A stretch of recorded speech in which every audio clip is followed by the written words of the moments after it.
अस्सलामुअलैकुम। City 5 TV के साथ मैं हूं जवेरिया नियाज। सबसे पहले हेडलाइंस।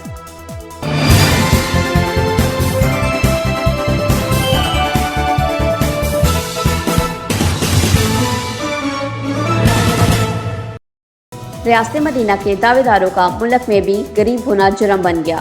चक नंबर 608 क्लब के रहायशियों ने इल्ज़ाम लगाते हुए कहा कि पुलिस थाना पाहलक ने भारी नफरी के हमरा हमारे घरों के अंदर घुसकर न सिर्फ चादर और चार दीवारी का तकद्दुस इस्तेमाल किया, बल्कि जो चीज़ हत्थे लगी इसे तोड़ फोड़ डाला।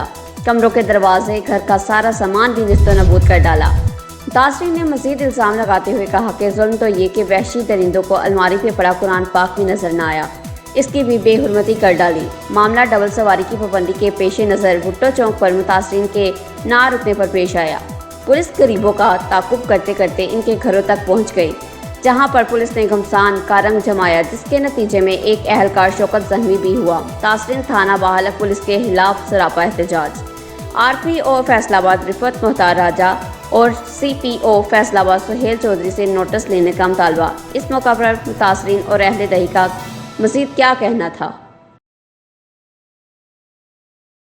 नहीं तुसी सारे रो के अपील करो ਵੱਡੇ ਅਫਸਰਾਂ ਦੇ ਅੱਗੇ ਤੇ ਇਹਨਾਂ ਨੂੰ ਦਿਖਾਓ ਆਣ। ਹਾਂਜੀ ਬਿਲਕੁਲ। ਤੁਸੀਂ ਕੀ ਵੇਖਿਆ ਇਹਨਾਂ ਨਾਲ ਕੀ ਹੋਇਆ? ਇਹਨਾਂ ਨੂੰ ਬਹੁਤ ਬੜਾ ਜ਼ੁਲਮ ਹੋਇਆ, ਸਾਰੀ ਇਹਨਾਂ ਦੀ ਆਰਸ਼ਾ ਬੰਦ ਇਹ ਕੀ ਚੋਰ ਐਂਡ ਕੇ ਸਟੈਂਡ ਬਦਮਾਸ਼ ਕੁਝ ਵੀ ਕੋਈ ਨਹੀਂ। ਇਹਨੇ ਸਕੂਟਰ ਦਾ ਸਿਰਫ ਰੋਲਾ ਨੇ ਤੋਂ ਉਸ ਤੋਂ ਆਣ ਕੋਲਾ ਜ਼ਿਆਦਤੀ ਕੀਤੀ। ਸਕੂਟਰ ਚੋਰੀ ਦਾ ਨਹੀਂ ਆਪ ਦਾ ਇਹਨਾਂ ਦਾ ਕਾਗਜ਼ਾਂ ਉਹ ਤਾਂ ਥਾਣੇ ਹੀ ਭਾਈ ਆ ਰਹੇ ਸੀ, ਉਹਨਾਂ ਮਿਹਨਤ ਕੀਤੀ ਹੈ ਵੀ ਭਾਈ ਆਇਆ ਤਾਂ ਉਹਨਾਂ ਮੋਟਰਸਾਈਕਲ ਲੈ ਗਏ ਨੇ ਥਾਣੇ। ਦੁਬਾਰਾ ਜੀ ਆਇਆ ਨੇ ਰਿਸ਼ਵਤ ਆ ਕੇ ਦੇ ਦਿਓ ਕਿ 10,000 ਪਾਏ। ਉਹਨਾਂ ਆਖਿਆ ਸਾਡੇ ਕੋਲ ਤਾਂ ਹੈ ਹੀ ਨਹੀਂ, ਅਸੀਂ ਤਾਂ ਅੱਗੇ ਮਸੇ ਆਇਆ। ਉਹ ਆਵਣ ਦੇ ਨਾਤੇ ਬਾਕੂ ਗੱਡੀ ਮੰਗਾਈ ਨੇ, ਆ ਕੇ ਫਿਰ ਘਰ ਦੇ ਵਿੱਚ ਆ ਕੇ ਉਹਨਾਂ ਨੂੰ ਕੁੱਟਿਆ ਮਾਰਿਆ ਨੇ ਚਾਰ ਦੀਵਾਰੀ ਵਿੱਚ। ਗਰੀਬ ਕਰਕੇ ਗਰੀਬ ਸਮਝ ਕਰਕੇ ਰੋਡ ਦੇ ਉੱਪਰ ਖੜਿਆ ਹੈ। ਹਮਾਰੇ यहाँ ਸਾਰਾ ਕੁਰਾਨ ਪਾਕ ਜਿਹੜਾ ਹੈ ਉਹ ਵੀ ਆ ਕੇ ਵੇਖ ਲਓ ਤੁਹਾਡੇ ਸਾਹਮਣੇ ਬਕਾਇਆ। ਸਾਰੇ ਘਰਾਂ ਦੀ ਤੋੜ ਫੋੜ, ਸਾਡੀ ਕੋਈ चीज़ नहीं छोड़ी। जो इमरान खान साहब को अपील है ये हमारा ख्याल करें। हम नाम मेरा और मैं 660 गाबे फतुआ चक्कर रैशी हूँ और भाई मेरा काउंसलर ये हमारी राया है। और ये मेहनत मजदूरी करने के लिए कराची से आ रहे थे वापस, तो दोनों भाइयों को पुलिस वगैरह ने घेरा किया। ये आप डबल सवारी की वजह से आपको पता नहीं है। उन्होंने कहा भाई मजबूरी के तहत आ रहे हैं और आप मेहरबानी करें। तो उन पैसे की डिमांड करते हुए उन्होंने कहा कि हम मोटरसाइकिल हमें जाने दें, आपको बंद करते हैं। उन्होंने मोटरसाइकिल दे दिया और बाद में पुलिस आई और इन्होंने इतने घरों का नुकसान कर दिया। और तक इंसानियत के नाते ये तो बात पूरे पाकिस्तान को, पूरी उम्मत मुसलमान को देखनी चाहिए। कुरान मजीद की बेहरमती करने के लिए उनको इस बात पे तो सोचना चाहिए था। और इमरान खान साहब प्राइम मिनिस्टर साहब थे और ज़ोर उम्मीद अपील करते हैं कि इस इंसाफ इनके साथ किया जाए, इनके साथ इंसाफ पर ज़ोर अपील करते हैं।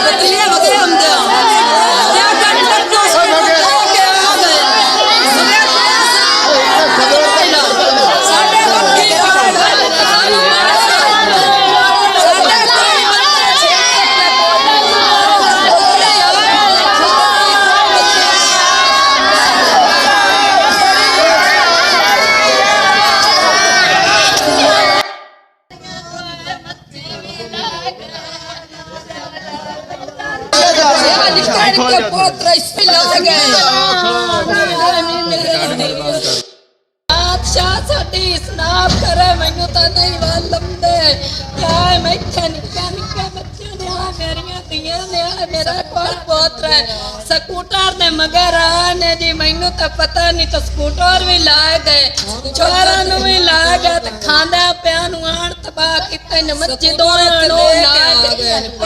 सोना चंदी बनाया होया वो ला गया। वेख लो जो मैं नहीं बनाया मेरी अंदर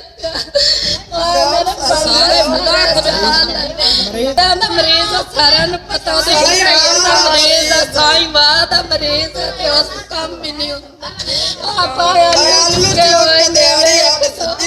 सर्दी करके छिवी दी में कोठी लाओ छंडी हुई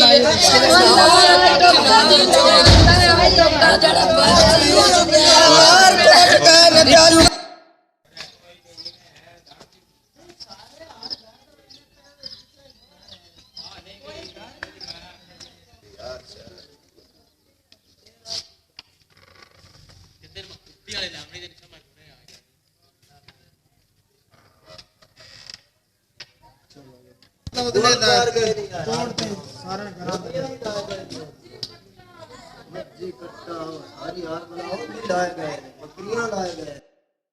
ਇੱਕ ਵਾਲੀ ਮਾਈ ਕਿਨੇ ਗਈ ਇੱਥੋਂ ਦੀ ਅਸਕਿਨਾ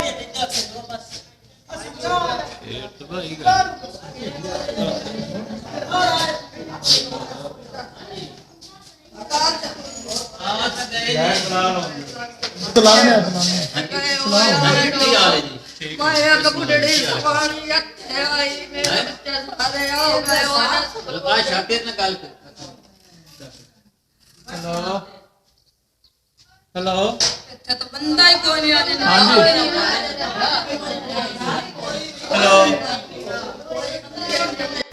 सिटी 5 टीवी से फिलवक्त इतना ही। जवेरिया न्याज को दीजिए इजाज़त। अल्लाह हाफिज़।